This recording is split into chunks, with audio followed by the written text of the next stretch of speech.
Hello বন্ধুরা, সবাই কেমন আছেন? আশা করি সবাই অনেক ভালো আছেন। তো দেখুন, আমি আজকে দুর্দান্ত এক মজার রেসিপি নিয়ে চলে এসেছি। সো তার জন্য শুরু থেকে আপনাদেরকে কিন্তু দেখতে হবে। সো দেখুন, এটা কিন্তু কাঁচা পেঁপে। হ্যাঁ, এই কাঁচা দিয়ে মজার পকোড়া তৈরি করব। তো তার জন্য আমি খোসা ছাড়িয়ে নিচ্ছি। এই কাঁচা পেঁপে দিয়ে এত সুন্দর দুর্দান্ত মজার রেসিপি তৈরি করা যায়। সো আপনারা না দেখলে বা করলে বা না খেলে বুঝতেই পারবেন না যে এতটা মজার হতে পারে কি করে। সো দেখুন, আমি কুচিয়ে নিচ্ছি কাঁচা পেঁপে, খোসা ছাড়িয়ে তারপর আমি কুচিয়ে। আপনারা দেখতে থাকুন এবং কে কোথায় থেকে দেখছেন অবশ্যই লাইক কমেন্ট করে আমার চ্যানেলটি সাবস্ক্রাইব করে জানাবেন এবং আমার প্রতিদিনের রান্না লাগে সেটাও জানাতে কিন্তু ভুলবেন না বন্ধুরা। সবাই পাশে থাকবেন, সবাই মিলেমিশে আমরা কাজ করে এগিয়ে যাব। আপনারা যদি হিংসে করেন তাহলে কখনোই এগিয়ে যেতে পারেন। আর হ্যাঁ, আমি আবারও বলছি, আমি আগেও বলেছি যে আপনার যে চ্যানেলটা বা যে পরিবারটা ভালো লাগবে সেখানে করবেন, আর যেটা ভালো লাগবে না সেখানে সাবস্ক্রাইব করবেন না। আপনি সাবস্ক্রাইব করে আবার আনসাবস্ক্রাইব করলে এটা কিন্তু আপনার চ্যানেলের জন্য ক্ষতি, আপনার নিজের ক্ষতি। সো যারা করবেন তাদের নিজেদের চ্যানেলের জন্য অনেক বড় ক্ষতি। সো এই ক্ষতিটা কেন করবেন? সো দেখুন, আমি কিন্তু কাঁচা পেঁপে নিয়েছি, তারপর কিন্তু একটু সামান্য পরিমাণ জলে আমি সিদ্ধ করে নেব, একটু সিদ্ধ করে নেব। ঠিক আছে, সিদ্ধ করে নিয়ে তারপর আমি সব উপকরণগুলো সুন্দর করে মিক্সড করে নেব। সো দেখুন, আমার কিন্তু সেদ্ধ করা হয়ে গেছে, অনেকটা গরম, সেই জন্য আমি সাহায্যে একটু থেতো করে নেব। তারপর পরিমাণ মতো নুন, ঝাল, কাঁচা ঝাল, পেঁয়াজ সব কিছু উপকরণ করে সুন্দর করে মিক্সড করে নেব পকোড়ার জন্য। ঠিক আছে, সো কাঁচা পেঁপে যে এত সুন্দর মজার পকোড়া তৈরি হয়, আপনারা বাসায় ট্রাই না করলেন বা না দেখলে আপনারা দেখুন আমি কিভাবে তৈরি করছি। তার জন্য শুরু থেকে শেষ পর্যন্ত আপনাদেরকে কিন্তু দেখতে হবে, আর অবশ্যই আমার এই ভিডিওর সঙ্গে থাকতে হবে। সো আমার প্রতিদিনের রান্না আপনাদের কেমন লাগে সেটাও কমেন্ট করে জানাবেন, এবং আপনারা যদি দেখতে চান আমি ট্রাই করব সেটা আপনাদের সামনে তুলে ধরার। ঠিক আছে, সো দেখুন, আমি এবার সামান্য পরিমাণ আটা দিয়েছি, পরিমাণ মতো নুন দেবো, পরিমাণ মতো হলুদ দেবো, পরিমাণ মতো ঝালের গুঁড়ো দেবো। আর ঝাল যেহেতু পেঁপে, কাঁচা পেঁপে হোক আর মিষ্টি পেঁপে হোক, সব পেঁপেই কিন্তু মিষ্টির মানে ভাব একটু বেশি থাকে। সো সেই জন্য ঝালের পরিমাণটা একটু বেশি দিতে হবে, নয়তো ভালো লাগবে না। ঠিক আছে, সো যারা আপনারা ঝাল কম খান তারা আপনারা ঝাল কম দেবেন, আর যারা বেশি খান সেটা আপনাদের উপর নির্ভর করবে। সো আমি এখন উপকরণগুলো সুন্দর করে মিক্সড করে নেব। দেখুন, আমি মাখিয়ে নিচ্ছি। আমি কিন্তু এতে কোনো জল ইউজ করবো না। ঠিক আছে, শেষে সামান্য পরিমাণে একটু দুধ ইউজ করব, কারণ দুধটা দিলে একটু বেশি ভালো লাগবে।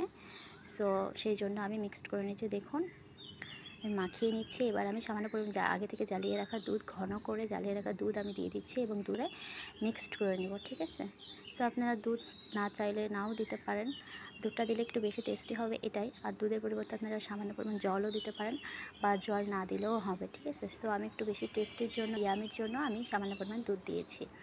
এবার আমি সুন্দর করে নেব। আপনারা দেখতে থাকুন এই কাঁচা পেঁপে দিয়ে কতটা সুন্দর এবং মজার পকোড়া তৈরি করা যায়। ঠিক আছে, আর অবশ্যই সবাই সবার পাশে থাকবেন। একা একা কিন্তু কেউ কখনোই সফলতা অর্জন করতে পারে না, কখনোই কেউ এগিয়ে যেতে পারে না। আর যারা অনলাইনে কাজ করে তাদের কিন্তু অনেকটা পরিশ্রম করতে হয়, মাথায় থেকে বের করতে হয়, সুন্দর করে প্রেজেন্টেশন তৈরি করতে হয়, গুছিয়ে সব কিছু করতে হয়। এলোমেলো করে করলে কিন্তু কোনো কিছুই হয় না। সো যারা ভাবেন যে অনলাইনে যারা কাজ করে, ইউটিউবে কাজ করে, ফেসবুকে কাজ করে, তাদের কোনো কাজের কোনো দামই নেই বা কোনো মূল্যই নেই, তাদের কোনো কষ্টই নেই, হোয়াট এভার মানে অনেক কিছু বলে, কিন্তু এগুলো কিন্তু কখনোই আপনারা ভাববেন না। যারা ভাবেন তাদেরকে বলছে, যারা ভাবেন তারা কখনোই এসব ভাববেন না। কারণ অনলাইনে যারা কাজ করে তারা মাথার মধ্যে অনেক চিন্তা ভাবনা করে সুন্দর করে গুছিয়ে পরিবেশন করে তবেই কিন্তু এই কাজটা করে। ঠিক আছে, এমনি এমনি কখনোই কিন্তু কোনো কাজটা হয়ে যায় না বা করে দেয় না। আর যারা সংসার করে বা যাদের ছোটো বাচ্চা আছে তাদের কিন্তু আরও বেশি কষ্ট হয়, তবুও তারা করে। কেন করে? কারণ সে নিজের একটা আলাদা পরিচয় তৈরি বা নিজের পায়ে দাঁড়ানোর জন্য বা কিছু একটা করার জন্য। সবসময় কিন্তু মানুষ টাকার জন্যই কাজ করে না, নিজের একটা আলাদা পরিচয়ের জন্য মানুষ কাজ করে। ঠিক আছে, সো কখনোই কোনো ব্যক্তিকে ছোট করে দেখা আমাদের উচিত নয়, সবাইকে রেসপেক্ট করা উচিত, সম্মান করা উচিত। সো দেখুন, আমি পকোড়াগুলো উল্টে পাল্টে দিচ্ছি। আর সবার কাজকে সমানভাবে সম্মান করা উচিত। যে রিক্সা চালায় তাকে কি আপনি অসম্মান করবেন? সে রিক্সা চালায় বলে অনেক অনেক মানুষ আছে দেখবেন যারা শিক্ষিত, চাকরি পাচ্ছে না বেকার সমাজে, তারা কিন্তু কি করছে, লেখাপড়াও করছে, পাশাপাশি রিক্সাও চালাচ্ছে। আপনি দেখবেন অনেক উদাহরণ আছে। ঠিক আছে, তাই বলে কি তাকে করবেন?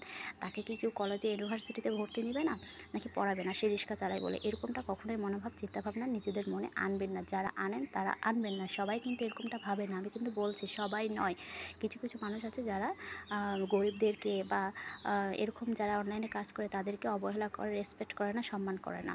সো এরকমটা করবেন না আপনারা। ঠিক আছে, যারা রিক্সা চালায় তারা লেখাপড়াও করে।